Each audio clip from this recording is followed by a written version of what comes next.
want to do is tell everyone that applying to graduate business school is a very complicated and time-consuming process, and really you should be prepared.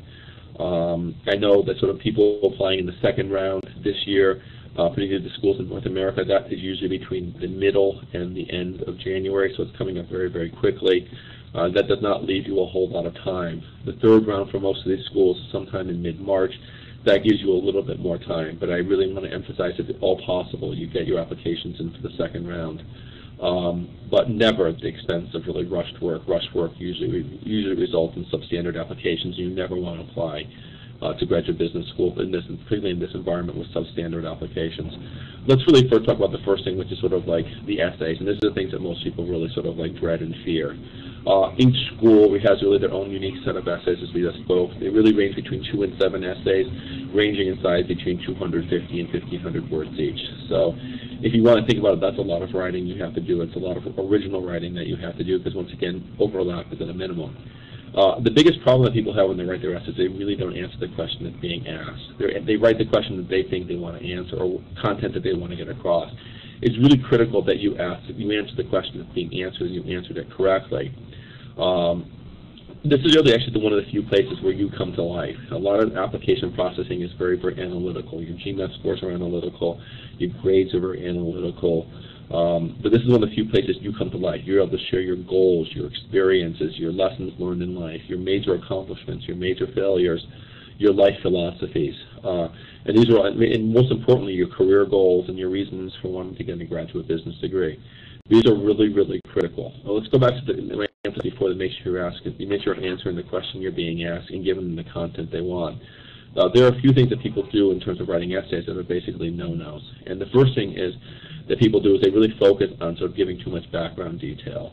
And people in admissions are generally pretty smart. They've read a lot of applications. They pretty much will understand your applicant's characteristics. They'll understand your work history. They'll understand pretty much what you do pretty quickly, because you're not the first candidate probably like you who's applying. So the amount of background information you have to give about a situation is minimal. For instance, they ask you a question about what your 3 major accomplishments are. While they do care what the accomplishments are, they care more that you've learned from these accomplishments. They want you to be able to demonstrate what you've learned from these accomplishments. So the learning component is much more important than the actual accomplishment.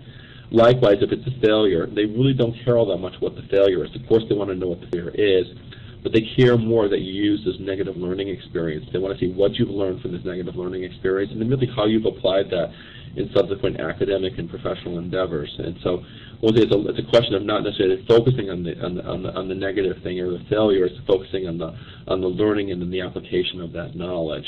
If they ask you a question like, if you get stuck in an elevator for a day with 3 people, who would they be? Don't go into detail about who the person was. Go into detail of sort of how you'll leverage that experience to learn, as well as why you chose that particular person. It's a chance for you to really portray yourself using somebody else as a backdrop. So these are questions. They're questions about you, and they really want to know who you are. If the 3 people you get stuck in the elevator with are like Oprah Winfrey, Bill Clinton, and Barack Obama, they know who they are. They don't need for you to tell who Barack Obama, Bill Clinton, and Oprah Winfrey are. What they want to do is they want to see how you're going to leverage being exposed to them, as well as how you see yourself really through these people. So once they really look what they're asking and really ask her the question. Remember, the end audience is they just sit on the admissions committee deciding whether you're a good candidate or a bad candidate for their school, okay? And they want to get to know as much of you as possible. So this is really the only place where you're able to do it, and the only way you're able to do it is through these essays. So there's a lot of moving components here, but I really think about, before you start answering, really think about it. And remember, it's not so much about giving them so much background detail information. They're more concerned about the future. Now, the one essay that's really almost across the board asked, with the exception of Harvard Business School, is I call usually essay question number 1. It's basically, who are you? Why are you applying to business school? Why this business school? And what are your career goals?